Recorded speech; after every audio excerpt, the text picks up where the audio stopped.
Retomando nossa leitura, Apocalipse capítulo 21, nós vamos comentar do versículo 6 em diante, mas eu quero fazer a leitura até do 1 ao 8 novamente, tá bom? Infelizmente, semana passada não ficou gravado, então vai ficar um buraquinho ali na explicação, que a gente falou bastante coisa, né? Mas dá para entender ali quem está seguindo lá. Versículo 1: E vi novo céu, nova terra, pois o primeiro céu e a primeira terra passaram, e o mar já não existe. Vi também a cidade santa, a nova Jerusalém, que descia do céu, da parte de Deus, preparada como uma noiva enfeitada para o seu noivo. Então ouvi uma voz forte que vinha do trono e dizia: Eis o tabernáculo de Deus com os seres humanos. Deus habitará com eles. Eles serão povos de Deus, e Deus mesmo estará com eles e será o Deus deles. Semana passada a gente leu vários versículos, não foi? Do Antigo Testamento, mostrando o desejo de Deus de habitar com o seu povo. Lembra? Aqueles versículos são extremamente importantes, em Êxodo, Levítico, Jeremias, Ezequiel. Então, vários momentos Deus demonstrando o desejo dele de colocar a sua morada no meio do seu povo, de fazer com que essa aliança que ele faz, ele tenha um povo exclusivo dele. Tanto é que no Novo Testamento a igreja é chamada do quê?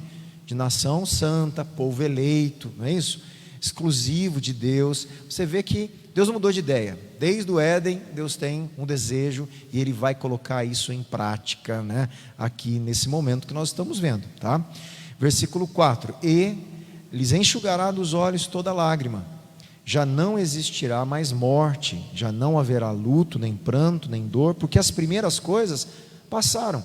Então, olha só, essas primeiras coisas relacionadas à terra que a gente está vivendo, ao mundo que a gente está vivendo, ela está conectada com coisas ruins, com dor, com morte, com lamento, luto, e tudo por quê? Porque o pecado entrou, e o pecado ele trouxe junto com o pecado entrou a morte, entrou toda essa desgraça que a gente vê, na humanidade, e não só na humanidade, gente, como a gente viu na própria criação de Deus. O ser humano tinha um lugar tão central, tão importante na coroa da criação, que quando o ser humano peca e quebra a aliança com o Criador, ele desestrutura a criação. É isso que a gente tem que entender. O ser humano Deus tinha dado a Adão e Eva um tipo de autoridade, como se fosse de um rei, sobre o universo criado. Tanto é que ele nomeia os animais, ele começa a governar a terra. Esse governo ele é afetado com a queda, com o pecado, e imediatamente a terra é afetada.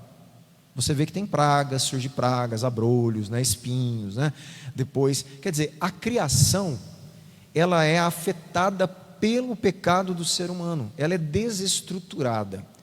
Por isso também vemos coisas ruins na criação.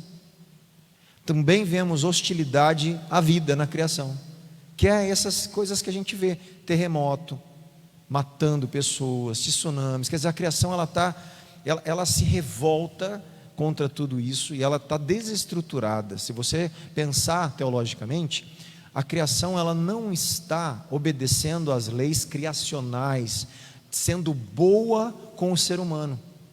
Ela também é hostil à vida, a morte também reina, ela também desestrutura a vida de certa forma, Então, tudo isso vem com o próprio dilúvio, como um juízo de Deus, a criação ali, Deus usando desses métodos. Então, nesse momento, essas primeiras coisas, essa terra que a gente vive, com toda essa estrutura caída, ela está passando. Então, tudo aquilo que é ligado ao pecado, à dor, à morte, vai passar, porque essas coisas estão conectadas com esse tempo, não com aquilo que Deus queria. Deus está restaurando realmente muitas coisas relacionadas à origem que Ele queria e que Ele está agora fazendo de forma perfeita nesse momento escatológico aí, tá? Versículo 5: E aquele que estava sentado no trono disse, olha lá, Eis que faço nova todas as coisas. Todas as coisas, né? Gente, aqui todas as coisas, céu, terra, universo, meu, cosmos, tá? E acrescentou: escreva, porque estas palavras são fiéis. Olha só, o próprio Deus falando, né? É forte aqui essa fala, porque em poucos momentos Deus fala em Apocalipse, diretamente. E esse momento Deus brada, né? Escreva, João, porque as palavras são fiéis e verdadeiras. Quer dizer, isso que eu estou falando, Deus entra no negócio aqui agora, gente. O próprio Deus, aquele que está sentado no trono, não é nem um anjo falando mais por ele, né? Não é os 24 seres cantando, não, ele está se pronunciando.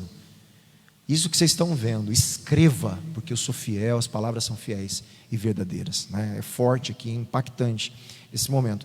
Disse-me ainda, João fala, tudo está feito. Nós vamos ver aqui que interessante isso. Lembra o está consumado, não lembra? De Jesus na cruz? Tudo está feito. A gente vai ver 3 etapas de coisas que foram consumadas. Aqui é um tipo de consumação também, tá? Mas não estava consumado? Tá, o que na cruz estava consumado? Calma, nós vamos ver aqui. Aqui é mais ou menos assim, está consumado. Mas Jesus também não tinha falado isso? Teve outro momento de Apocalipse que também falou.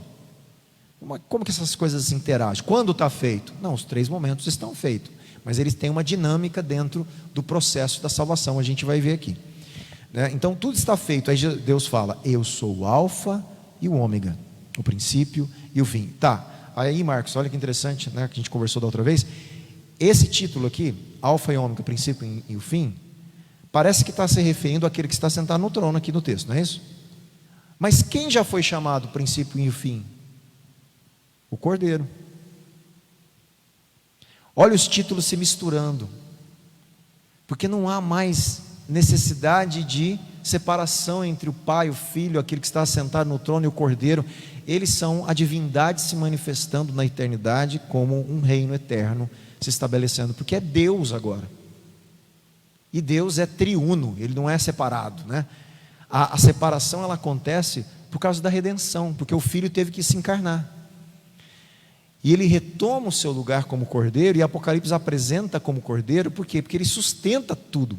O Cordeiro é a redenção, é o sangue que sustenta toda essa dinâmica, é o que Jesus fez na cruz, né? Então essas coisas são interessantíssimas, como elas vão se encaixando aqui. E ele fala assim: Deus fala, a quem tem sede, darei de graça da fonte da água da vida. Calma que nós vamos falar sobre isso também. O vencedor herdará essas coisas, e eu, olha de novo, né? E eu serei o Deus dele, e ele será o meu filho. Olha lá.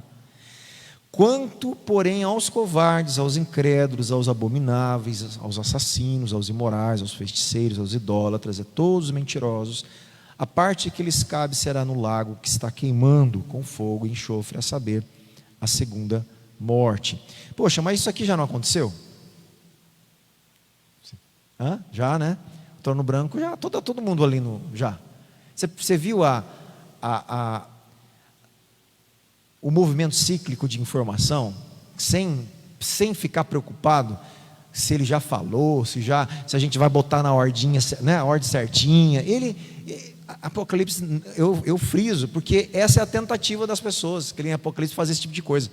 E ele não está preocupado em dar essas ordens certinhas para a gente. Ele está falando simplesmente coisas que vão acontecer. É óbvio que aqui o trono branco, e esse versículo 8, provavelmente está antes do que ele acabou de falar. Ele está antes do eis aqui o tabernáculo no meio dos homens, está antes. Mas ele volta o texto como se assim, nem se importando com a ordem das coisas, simplesmente mostrando a realidade das coisas eternas, entende? Então isso é interessante, né? E aí, vamos lá, agora eu volto aqui no versículo, vamos lá no 5, gente, que eu vou voltar aqui, 5 e 6, que eu vou comentar algumas coisas aqui. E aquele que estava sentado no trono disse: eis que faço nova todas as coisas, e acrescentou: escreva, né? Escreva, porque essas palavras são fiéis e verdadeiras. Disse ainda: Tudo está feito, eu sou o alfa e o ômega, o princípio e o fim. Eu a quem tem sede darei de graça da fonte da água da vida. Então, vamos lá, vamos devagar aqui para algumas coisas que eu anotei. Deus fala e descreve então aqui uma nova ordem celestial, certo? A primeira passou, ele está estabelecendo uma nova ordem cósmica do universo, do céu e da terra.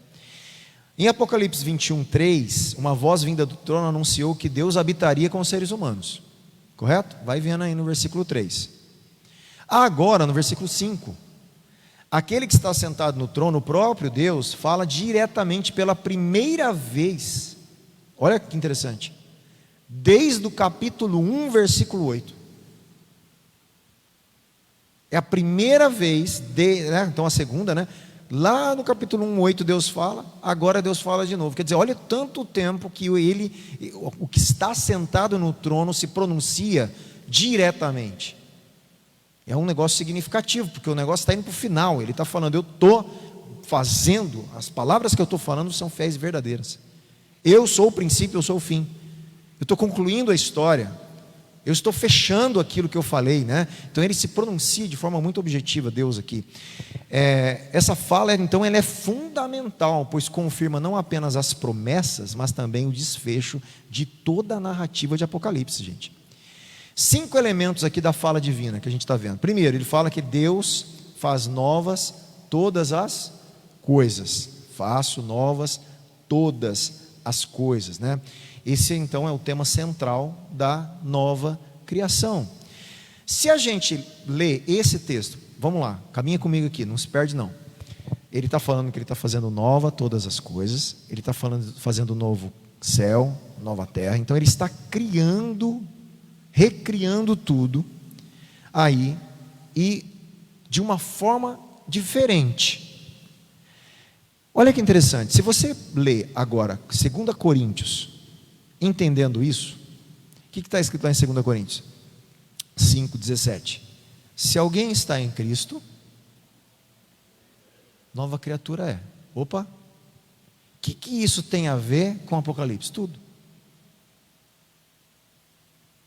Vamos lá, vai comigo aqui, raciocina comigo.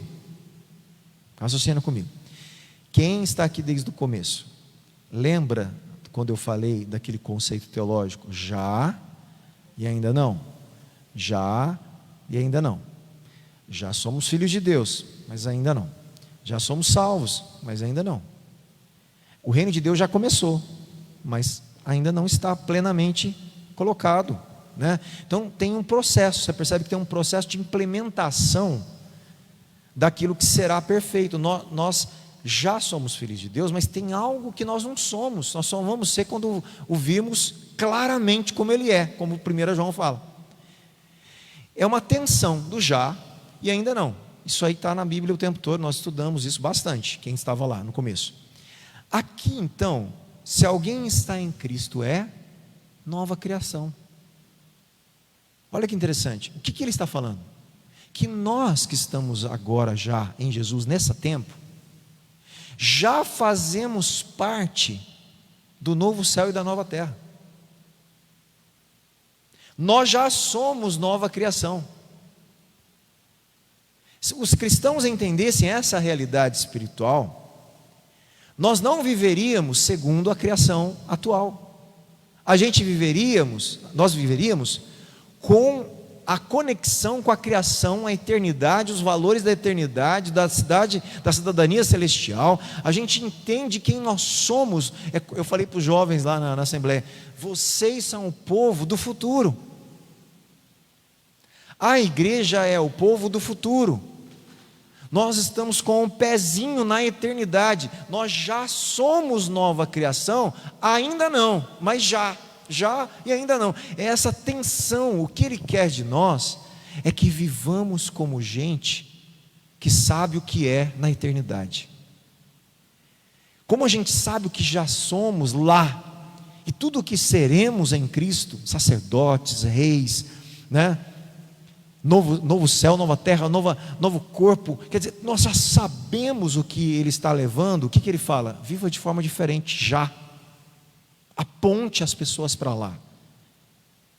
Vocês já são em Cristo nova criação. Olha que interessante, por isso a ressurreição de Jesus também é chamada de primícias, os primeiros frutos de uma grande colheita, de um monte de ressurreição. Jesus, gente, na carne dele, vocês estão me acompanhando? Na carne de Jesus glorificada após a ressurreição, ele inaugura a nova criação. Por isso em 2 Coríntios fala, em Cristo, nele, se estivermos nele, que já é nova criação, também seremos. Olha a conexão, olha a dinâmica espiritual. Por que ainda não? Porque essa realidade é uma realidade ainda invisível, espiritual. Em Apocalipse ela se torna materializada. Ela vai ser tomada por completo no cosmos de Deus refeito, nesse novo céu e nessa nova terra, entende? Vocês estão entendendo? Então você está nessa terra, você enfrenta as dificuldades que todo mundo que não é cristão enfrenta. Nós enfrentamos, estamos num mundo cheio de problema, aflição, sofrimento, a gente tem que lidar, vencer, não é todo dia, mas nós temos Deus, e nós estamos em Cristo. Apesar dessas coisas estarem assolando a gente, nós não somos mais desse tempo, nós somos da Nova Jerusalém, gente. É isso que parece que a gente não entende, e a gente não consegue reviver isso para as pessoas. As pessoas precisam olhar para a gente e falar, esse povo é diferente, esse povo está com o pensamento no alto. Por isso que Paulo fala, pensar nas coisas do alto, pare de ficar pensando só nas coisas da... O que ele está falando? Pense nas coisas da eternidade, da dimensão, que vocês já fazem parte dessa realidade, né, divina. Antecipa, seja uma maquete do novo céu e da nova terra.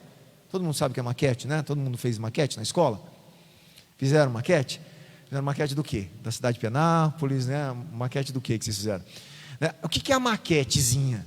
A maquete dos empreendimentos aí, imobiliários, que está lá no shopping, né? Você faz uma maquete, você olha e você consegue ver tudo. As ruas, vou morar aqui, escolher o terreno. Mas aquilo lá é uma maquete, aquilo é só uma forma de você olhar e visualizar a realidade depois. Depois lá você vai falar, poxa, é aqui que eu vi na maquete. A igreja deveria ser a maquete do povo eterno. A gente teria que ser diferente, a gente teria que as pessoas entrar no nosso meio e falar, nossa, que legal que é isso aqui, isso aí que é ser povo de Deus. Não, aqui é só a maquete, você vai ver o que vai ser lá. E a gente falha às vezes, infelizmente, como cristãos, não dando esse exemplo para as pessoas de fora, gente. A gente falha às vezes no amor ao próximo, no perdão, na compaixão, na tolerância entre nós, né? A gente falha às vezes no serviço a Deus, nas prioridades das coisas, a gente falha. Falhando nessas coisas, a gente não é uma boa maquete. E as pessoas não conseguem enxergar as coisas do reino. Vocês estão me entendendo? Eles não conseguem enxergar essa realidade, porque eles precisam da igreja. Por isso que a Bíblia, Jesus fala que nós somos luz do mundo e sal da terra. A luz permite as pessoas verem na escuridão e se orientar. O mundo está perdido, sem orientação, eles não sabem para onde ir, não sabem, estão se debatendo. A igreja chega, o evangelho chega, os cristãos chegam, a gente ilumina, deveríamos, né? Entende o que eu estou falando? Se a gente não cumpre esse papel, a gente não faz nada, não faz diferença nenhuma. Mas se a gente cumprisse esse papel, nós iluminaríamos o caminho das pessoas, para elas se acharem, para elas se encontrarem existencialmente e eternamente. Esse é o papel nosso. Olha como o nosso papel é significativo, né? Que a gente precisa se apropriar dele, com as ações, com as palavras, né? Com o discipulado, entende? Então estou cutucando a gente mesmo, né? Para a gente, opa, bora lá. Você já é nova criação, amém?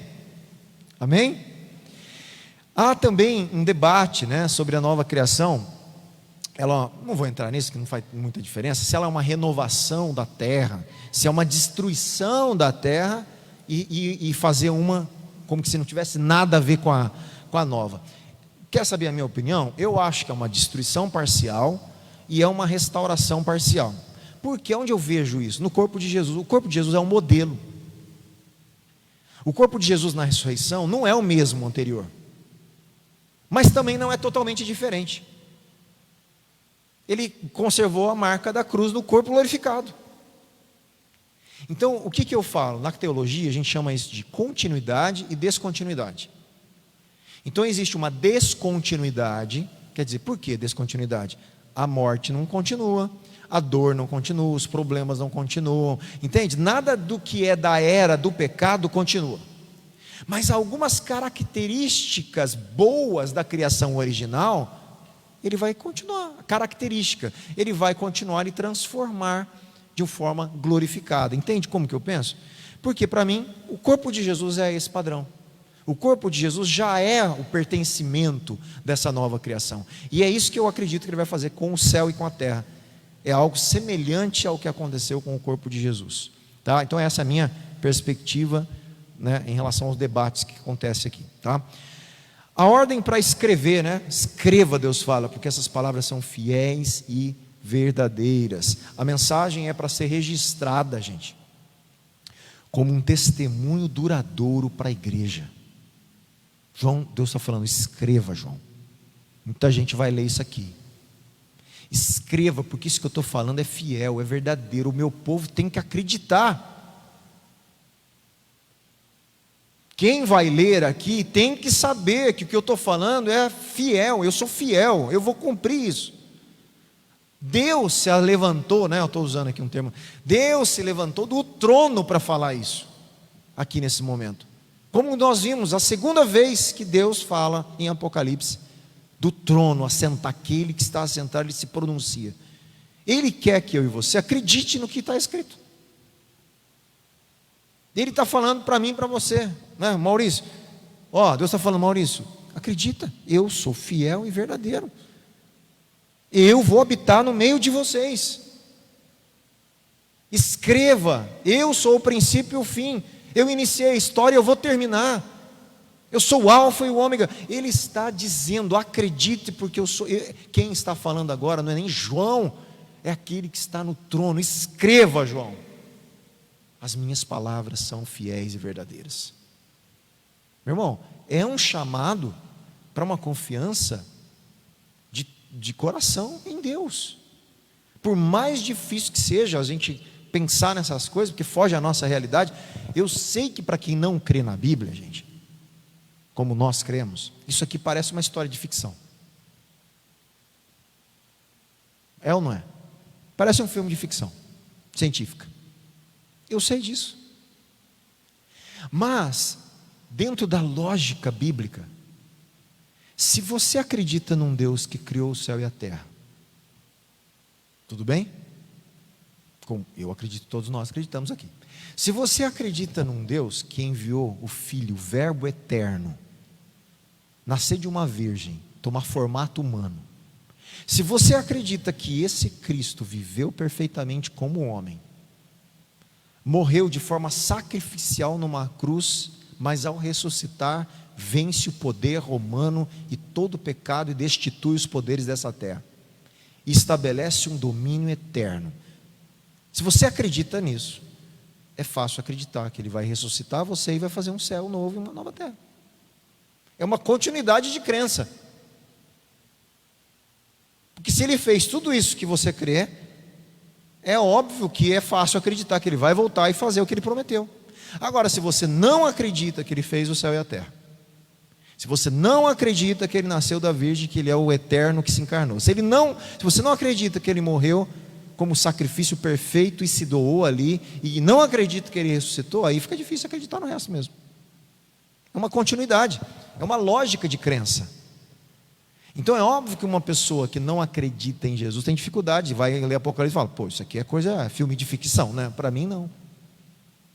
Esses tempos atrás, um rapaz numa faculdade, na área de ciência, eu citei ele esses dias atrás, ele conversando comigo, ele esteve aqui em Penápolis, na área de biotecnologia, parte de genética, modificações genéticas, ele trabalha com uma ciência pura mesmo, de moléculas, de genes, de modificações, né, na área do câncer, numa federal ali em Minas, um cara inteligentíssimo, rapazinho inteligentíssimo.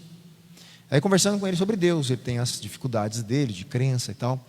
Aí e eu conversando algumas coisas com ele, aí chegou um ponto que ele falou assim, então, né? Então não preciso acreditar que Jesus de verdade ressuscitou de verdade, né? Pode ser só um jeito de falar. Aí eu olhei para ele e falei, não, Jesus ressuscitou em corpo. E a minha fé e a Bíblia, para ser verdadeira, Jesus tem que ter ressuscitado. Aí ele deu expliquei para ele a lógica. Aí eu fui explicar para ele o porquê. Abre Paulo e tal, eu começo, mas por quê? Eu não tenho vergonha de falar isso porque eu acredito.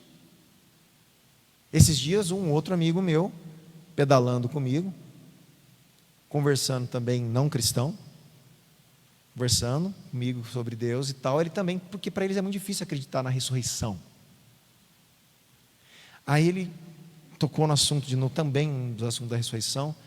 Aí, então, mas aí a ressurreição e tal, pode ser que seja uma figura de linguagem, sabe? Essa conversa. Aí eu olhei e falei, não, Jesus ressuscitou em corpo, e ele vai voltar. É o que eu creio. Eu não tenho vergonha do que eu creio. Pois é o que nós cremos. Então nós não temos que ter dificuldade de falar o que eu creio. Se ele vai crer, o problema é dele. Mas é o que eu creio, essa é a verdade que eu creio.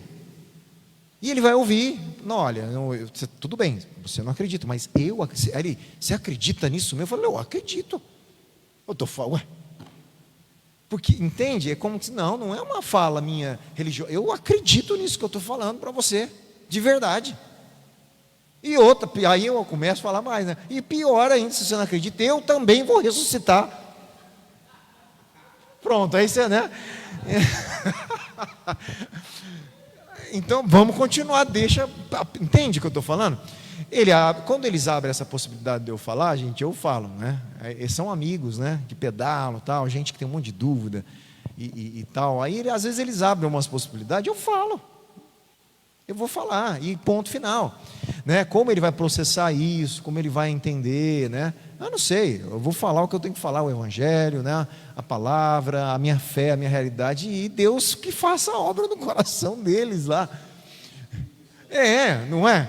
Porque aí eu não consigo convencer, aí é um papel, é o que eu sempre falei, e nós fizemos naquela reunião, eu não consigo convencer ele disso. Não é meu papel convencer, o meu papel é testemunhar. Meu papel é falar, eu creio no Cristo ressurreto. E é Ele para salvar a sua vida. Pronto. O resto é com Deus, a hora de Deus, eu não sei. Mas aos pouquinhos eu vejo o coração, né? Deus vai fazendo os ajustezinhos dele aí, usando, né? Então é muito legal. Mas volta aqui, o que mais Deus falou? Está cumprido, né? Está feito, essa voz extraordinária de Deus ali. Então, como eu disse, tem 3 momentos na Bíblia, gente, no Novo Testamento especificamente, que foi escrito essa frase assim, está consumado, está feito, está cumprido, né? Primeiro na cruz, quando Jesus fala, está feito, está consumado, o que está feito? A redenção, sua obra de redenção está consumada. Em Apocalipse 16, 17, tem uma voz do trono que também declarou, está feito, e lá está falando que está feito o fim da velha ordem. Aqui está feito o início da nova criação. Então é como que você percebe que foram etapas, parece que etapas, a redenção está feita, ali a nova ordem está sendo destruída, no juízo de Deus que a gente viu, e Deus tem um momento que fala, está feito, e aqui, além da nova ordem, tem uma ordem sendo instaurada, aí Deus fala, está feito. Então, redenção, ordem antiga sendo destruída e uma nova ordem que é a eternidade sendo instaurada aqui. Então está cumprido agora tudo. Aí é o desfecho do negócio todo, e aí entra essa voz de Deus maravilhosa falando que essas palavras são fiéis e verdadeiras. E Deus como alfa e o ômega, né? Um título já conhecido, como a gente viu, e a promessa da água da vida. Sim, é interessante aqui, né? Tem até a ver, né, com a nossa igreja aqui, né? Fonte da água da vida. Aqui é interessante que ele usa essa metáfora da água, né? Que Deus promete a quem tiver sede, de graça lhe darei da fonte da água da vida. Aqui é muito interessante, porque ele entende aqui, a cultura que entende, que o ser humano tem uma sede existencial. Ele tem uma sede existencial.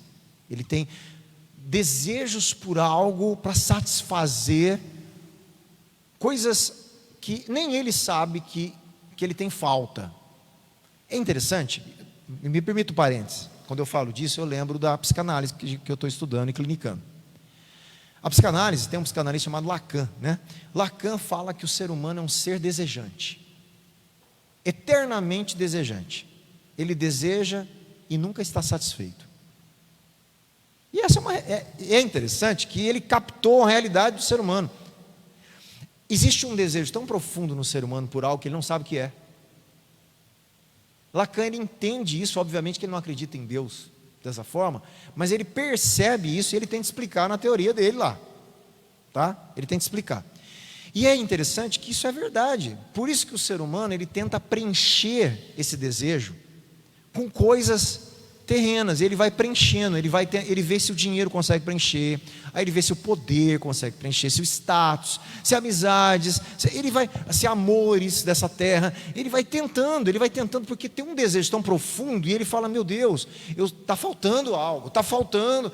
E é essa sede que ele está falando aqui. Chegou o momento de Deus olhar e falar assim: quem tem essa sede eu vou saciar. Essa sede existencial vai acabar. Você não vai ser mais um ser faltante, desejante estruturalmente, porque eu vou preencher tudo e o anseio e os desejos do seu coração. Meu irmão, essa é a promessa da água da vida. É muito interessante essa promessa, né? E ele diz: a quem tiver sede, que todo mundo, de graça. Quer dizer, você não tem mais, você não vai conquistar mais nada, porque eu vou te dar essa água. Darei da fonte da água da vida. É uma imagem belíssima que simboliza a satisfação plena, espiritual e existencial que só Deus pode dar, gente. Só Deus pode dar. Essa satisfação plena, só Deus pode dar. Porque nós temos essa tendência. Eu acho que eu estou falando uma coisa que todo mundo entende que eu estou falando, não entende? Você está falando assim, você faz assim: meu Deus, como eu quero aquele celular, sabe esse desejo? Vou usar o celular. Nossa, se eu tiver aquele celular, eu vou ser a pessoa mais feliz do mundo. Não é assim que acontece? As pessoas, aí a pessoa vai a vida inteira, 10 anos para ter o celular. Aí a hora que ela tem o celular, o vazio continua. A hora que ela conquista aquilo, o desejo não vai embora. Ela põe outra coisa para desejar no lugar, porque aquilo não satisfaz. Fica ainda um incômodo. Fala: eu estou feliz, está legal, mas você quer saber de uma coisa ainda? Está faltando alguma coisa ainda. E a pessoa põe outra coisa para desejar. E assim vai, de desejo a desejo, de insatisfação a insatisfação. Nós só desejamos porque nos falta coisa, nos falta algo que a gente tenta suprir, e algumas coisas amenizam, porque a gente, né, amenizam, tem coisas que amenizam, porque são aqueles paliativos do mundo, né? Poxa, que legal, agora estou satisfeito. E é verdade, tem momentos da vida de cada um que a gente está mais satisfeito, tem coisa mais legal, mas no fundo parece que ainda não há uma completude. Ela é temporária e ela talvez não seja plena. Tem momentos de mais satisfação, ainda mais quem aprende a viver. Quem aprende a viver, você dá valor nas coisas pequenas, nas coisas boas da vida. Você começa a ter uma satisfação da vida diferente, quem aprende a viver. Mas mesmo essas pessoas, se você perguntar: você é plena totalmente? Não, gente. O ser humano parece que sempre está com essa coisa que falta alguma coisinha para dar essa plenitude existencial e tal. Lógico que falta. É o nosso Deus, nós quebramos a aliança e a gente perdeu Ele. Ele está voltando para nós cristãos. Por isso que nós cristãos, nós temos um preenchimento diferenciado. Cristo ocupa um lugar importante. Cristo, por isso que o salmista fala: eu tenho prazer na lei do Senhor. Olha, o prazer do salmista está na transcendência, não está nas coisas dessa terra.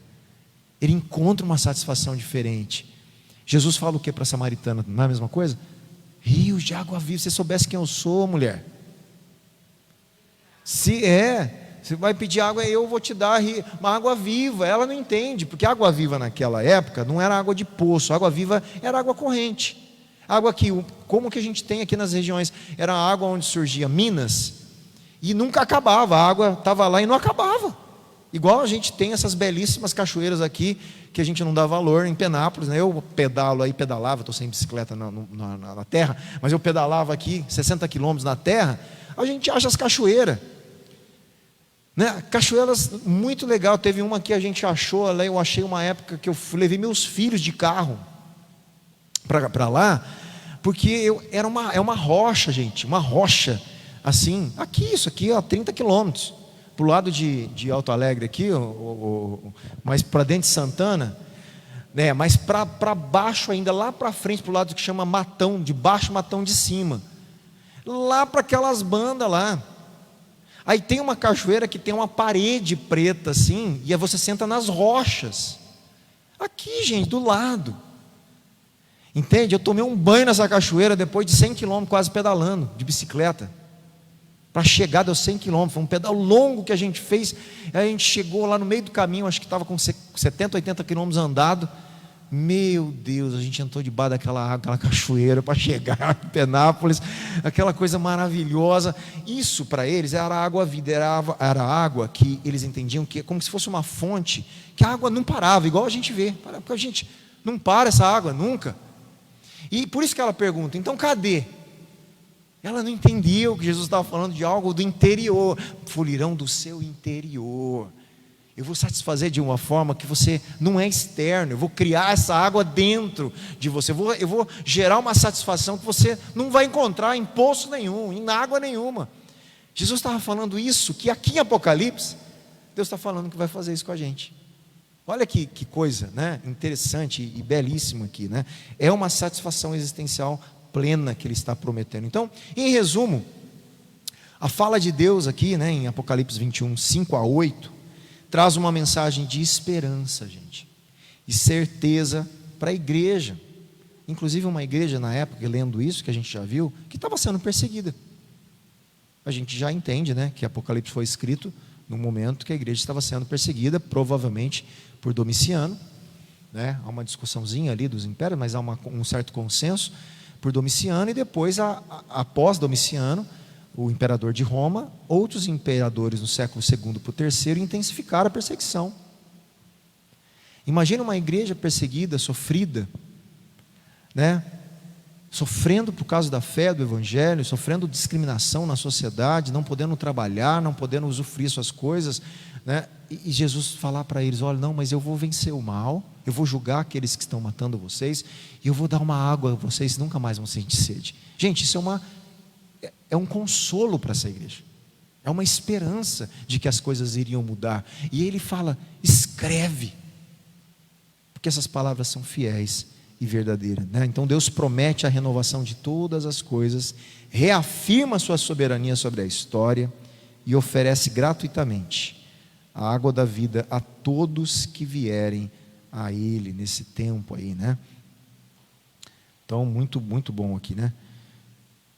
E para a gente, deixa eu ver aqui. Eu acho que não vale a pena, gente, a gente abrir aqui. Nós vamos ficar no 7 e 8 aqui. Aí ele fala, vencedor herdará essas coisas. Ele volta com essa palavra vencedor. Você lembra que o vencedor é muito usado lá nas cartas? Ao que vencer, né? Vai acontecer isso. Ao que vencer, eu daria a coroa da vida. Ao que vencer, lá nas mensagens para as igrejas. Você percebe que aqui ele retorna essa palavra. O vencedor herdará essas coisas. Que coisa? A habitação de Deus, a água da vida, tudo que ele está falando aqui. E na verdade, todas as promessas que ele fez em Apocalipse. Todas as promessas, o vencedor vai herdar, né? Tudo que a gente viu ali. E não só isso, Deus fala, eu serei o Deus dele e ele será meu filho, né? Deus faz aqui essa conexão de uma filiação eterna que começou agora em Cristo, e Ele vai chamar esse povo de todos são meus filhos, né? O grau mais de intimidade que alguém poderia ter com Deus, o mesmo nível que Jesus tem com seu Pai, Ele está dando essa graça de colocar a gente nesse lugar, graciosamente, sem a gente merecer. É isso que a gente tem que entender, pela graça, nos fazendo filho desse Deus maravilhoso que vai restaurar todas as coisas, né? E vai estabelecer essa eternidade sem dor, como nós vimos aqui, né? Não haverá morte, luto, nem pranto, nem dor, lágrima, Deus vai enxugar, porque as primeiras coisas já passaram. Gente, essa é a nossa esperança. Viva com o pezinho lá no futuro, né? Viva com o olho lá na eternidade, viva com essa esperança, viva com essa expectativa, viva com o desejo realmente de Jesus voltar e pôr a ordem na casa. A gente tem que ter isso de verdade no nosso coração, né? No nosso dia a dia, no nosso culto, no momento que a gente canta essas músicas a Deus, cantar isso de verdade, crendo de verdade nisso que a gente está falando, né? Então essa fé regendo a nossa vida de forma plena no dia a dia, né? E passando para os outros e pronunciando aquilo que a gente crê para as pessoas que estão do nosso lado e não se envergonhando do Evangelho, literalmente. Não, é isso que eu creio, eu acredito nisso. Cristo me salvou, eu tenho experiência com isso. Ele me alcançou, Ele é para mim tudo, né? Ele é a minha vida, Ele é meu Salvador, Ele é o meu Rei, aquele que vai voltar, que vai me ressuscitar, que vai me dar o céu, a terra, novo, um lugar eterno na eternidade, um lugar de filho no coração do Pai. Gente, entende? Então vamos de fato viver isso, crendo de todo o nosso coração. Amém? A semana que vem a gente continua aqui. Vou anotar para não esquecer onde eu parei aqui. Vamos orar? Vamos colocar em pé.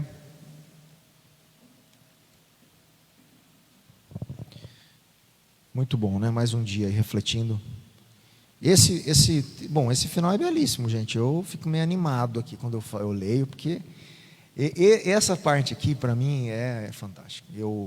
A minha vida assim de fé hoje, eu tenho literalmente essa esperança, essa expectativa, eu tenho esse desejo, isso realmente conforta meu coração quando eu passo por dificuldades, quando eu vejo um mundo caído, quebrado do jeito que a gente está vendo, né? Eu vejo Deus falando para mim, eu vou consertar isso, essas coisas vão passar, eu acredito nisso e eu clamo isso, e essa é a esperança que o cristão deve ter, e isso já começou em Jesus. Então a gente como igreja, a gente tem que viver isso, né? De fato, para as pessoas perceberem que a gente tem algo diferente, né?